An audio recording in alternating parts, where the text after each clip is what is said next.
আমার ওখানে সবার মানে বাতরা নিতেছে না, খাইতে পারতেছে না, পানি কষ্ট বাইরেতে এসছে না সবাই, মানে এখানে পুরো এলাকা আমাদের গোড়া ঘরের দিকে আর ওইদিকে যাইতেছে সব ঘরে পানি, সবাই এখানে পানি, সবাই খাইতেও পারতেছে না, বাইরেতেও পারতেছে না, কোনো কাজে কর্মে চাকরি বাকরি কেউ যাইতে পারতেছে না।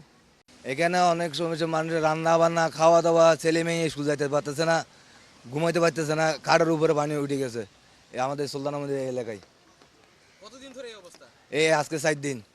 4 দিন ধরে এই জি। অবস্থা কি আগে ছিল বা কখনো হয়েছে? না, এরকম হয় নাই, এই ফার্স্ট বেশি হয়েছে এবারকা। এরকম আর কোনোবার ডুবে নাই এবারকা। এই আজ 4 দিন পর্যন্ত কষ্ট পাইতেছে যে ছেলে মেয়ে লইয়ে স্কুলে যাইতে পারতেছে না, চলাবের মেয়েদের তো বাইরে তো পাইতেছে না বাইরে থেকে। কোন কোন এলাকায় প্লাবিত হয়েছে এবং কি কি সমস্যা হয়েছে? আমাদের এখানের মধ্যে হচ্ছে যে আমাদের যে গ্রামটি, এটির নাম হচ্ছে যে উত্তর মসজিদা সুলতানা মন্দির। উক্ত এলাকাটি আজকে বিগত 4 দিনের টানা বর্ষণের কারণে অনেক জলাবদ্ধতা সৃষ্টি হয়েছে এবং আমাদের এখানকার যে রুরাল পরিবারগুলো আছে তৃণমূল পর্যায়ের, ওই পরিবারগুলো চরম পরিমাণে ভোগান্তির শিকার হচ্ছেন। তারা রান্নাবান্না করতে পারছেন না এবং ঘরবাড়িতে পানি ঢোকার কারণে সাপেরও একটা ভয় এবং আতঙ্ক তৈরি হয়েছে এখানে। তার মধ্যে হচ্ছে আমাদের এই অত্র সীতাকুণ্ড ইউনিয়নের মধ্যে সোনাইছড়ি গ্রাম, ভাটিয়ারি ইউনিয়ন এবং হচ্ছে উত্তর দক্ষিণ মসজিদা এবং হচ্ছে আমাদের মুহুরিপাড়া, এই আমাদের এই টোটাল সীতাকুণ্ড এরিয়ার মধ্যে কয়েকটি ইউনিয়ন এই বন্যা প্লাবিত অবস্থার মধ্যে বিদ্যমান আছে। বলতে গেলে এখানে মনে হয় এগুলো, এটা হিন্দু এলাকা।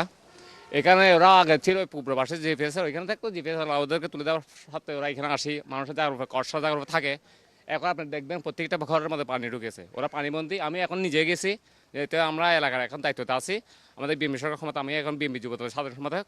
তো দেখতেছি সবার বাড়িঘরে মোটামুটি পানি। এখানে আপনার মুড়ি ফাড়াই গেলে এখানে দেখবেন অন্যদের হিন্দু এলাকা, ওইগুলো বাড়ি সবার বাড়িঘরের মধ্যে পানি উঠে গেছে। বেশিরভাগ ক্ষেত্রে পানি ক্ষতিগ্রস্ত হচ্ছে যে এই হিন্দু এলাকাগুলো। পশ্চিম দিকে আপনার পানি নিষ্কাশনের জায়গা আছে, ওইখানে খাল আছে, আপনার রোডঘাট আছে, ড্রেন, পানির যাবার ড্রেন আছে। এখানে পানির ড্রেনের সমস্যার কারণে এই এলাকাটা বেশি আপনার ক্ষতিগ্রস্ত হচ্ছে। জি, এখানে বেশিরভাগ ক্ষতিগ্রস্ত আমাদের এই সম্প্রদায় এলাকাটা।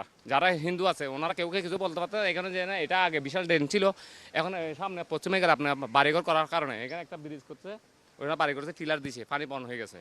আর এদিকে যাওয়ার পানি যাবার কোনো সিজন না, আগে 2-3টা ছড়া ছিল, ওইদিকে একটা দক্ষিণিকে ছড়া ছিল, ওইটা মানুষের বাড়ি ঘরের কারণে এখন পানি বন্ধ হয়ে গেছে।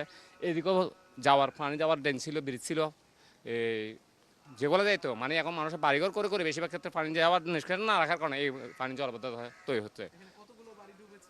এখানে ম্যাক্সিমাম মনে করেন আপনার 100-150 বাড়িঘর এখন বর্তমানে পানিতে আছে, পানির নিচে আছে। যারা ওই আপনার যারা কষ্টের উপর থাকে, মানে খাজনার উপর থাকে, এগুলো বেশি ক্ষতিগ্রস্ত হচ্ছে। যারা তো আছে দেখতে এরা মানুষ, পয়সার মানুষ, এরা ঘর করে ফেলছে, এদের ক্ষতিগ্রস্ত হচ্ছে না।